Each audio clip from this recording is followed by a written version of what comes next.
Good evening students. आज मैं transmission and distribution की जो क्लासेस हैं उन्हें आगे कंटिन्यू कर रही हूँ। इसमें मैं आपको बताऊँगी एसी और डीसी ट्रांसमिशन लाइन में तुलनात्मक अध्ययन, यानी कि कंपैरेटिव जो भी आपके एलिमेंट होते हैं उनमें मैं आपको कंपेयर करके बताऊँगी। सबसे पहले मैं आपको बताऊँगी कि जो आपके कंपेयर फैक्टर्स हैं और जो उनमें कौन कौन से डिफरेंस होते हैं एसी और डीसी ट्रांसमिशन लाइन में। यदि हम फेज़ की बात करें तो एसी में जो है वो फेजेस होते हैं, वो वैरी करता रहता है टाइम के साथ, बट डीसी में फेज़ नहीं होते हैं। और नंबर ऑफ़ कंडक्टर, इसमें आपके जो नंबर ऑफ़ कंडक्टर होते हैं, जो वायर होते हैं, वो 2, 3, 4 तक हो सकते हैं, पर डीसी ट्रांसमिशन लाइन में 2 या 3 होते हैं, फेज़, न्यूट्रल और अर्थ, उसमें चौथा नहीं होता है। थर्ड में बताऊंगी आपकी कंडक्टर की बचत। यदि जिसमें वायर आपका जो कंडक्टर है डीसी में आपका अधिक लगता है और एसी में आपका कंडक्टर कम लगता है। प्रतिरोध तथा प्रतिबाधा, ठीक है, तो एसी में जो आपकी प्रतिबाधा होती है वो ज़्यादा होती है, क्योंकि इसमें इंडक्टेंस भी होता है, कैपेसिटेंस भी होता है, ठीक है, जिनके कारण इसमें जो इम्पीडेंस होता है वो अधिक होता है। लेकिन आपकी यदि डीसी की बात करें, डीसी में रेजिस्टेंस के अलावा और कुछ नहीं होता है।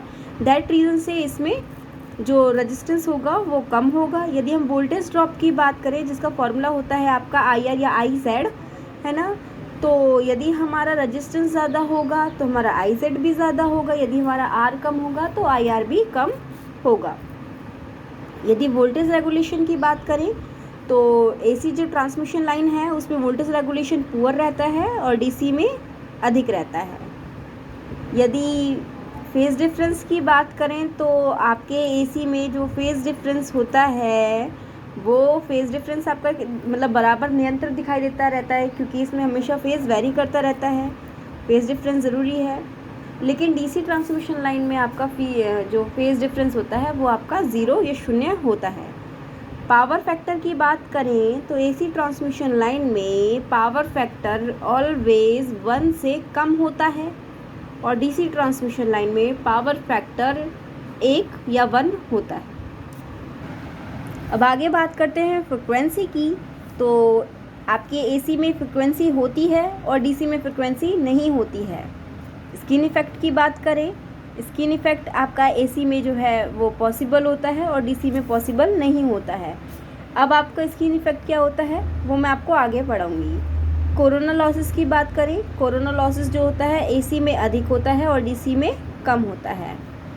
लाइन की लंबाई की बात करें तो एसी में आपकी जो लाइन की लंबाई है वो लिमिटेड होती है, डीसी में आप अनलिमिटेड होती है, उसमें आप कितनी भी खींच सकते हैं।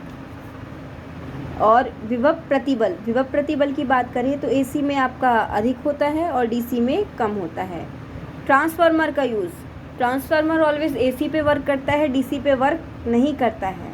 वोल्टेज रेगुलेशन, यदि आपका ये ट्रांसफार्मर एसी पे वर्क करता नहीं है तो इसमें जो वोल्टेज रेगुलेशन है वो एसी पे ही संभव होगा, डीसी पे संभव नहीं होगा। अब है संचरण वोल्टता, ठीक है, संचरण वोल्टता यानी transmission voltage. Transmission voltage AC में हम उच्च कर सकते हैं, लेकिन डीसी में आपके फिक्स होने के कारण वह निम्न रहता है। हम एसी में इसको बढ़ा सकते हैं, घटा सकते हैं by through the transformer, but DC में नहीं कर सकते। अब लॉसेस की बात करें तो एसी में लॉसेस कम होते हैं, डीसी में अधिक होते हैं, क्योंकि डीसी में आपकी करंट फिक्स रहती है। यदि हम एसी में हाई वोल्टेज कर दें तो जो करंट जो होगी वो कम हो जाएगी, जिससे आपके I2R लॉसेस कम हो जाते हैं, जिस वजह से आपके एसी में लॉसेस कम होते हैं।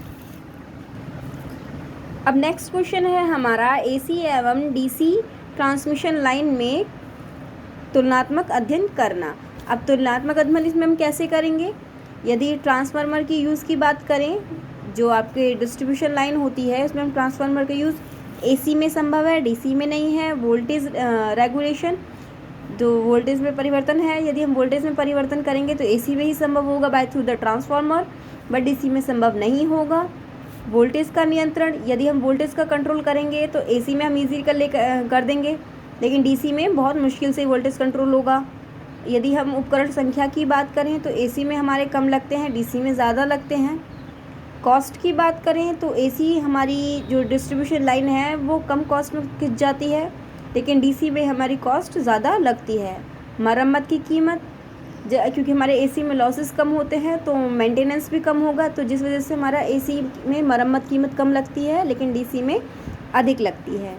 अनुरक्षण कीमत की बात करें तो एसी में आपकी कम लगती है, डीसी में अधिक लगती है, जिस वजह से ये पूर्णतः इकोनॉमिकल है। एसी आपकी जो पूर्णतः जो इकोनॉमिकल होती है वो एसी अधिक होती है और डीसी कम होती है। हमारा ये चैप्टर ख़त्म हो गया है। अब नेक्स्ट चैप्टर मैं आपको नेक्स्ट लेक्चर से पढ़ाऊँगी।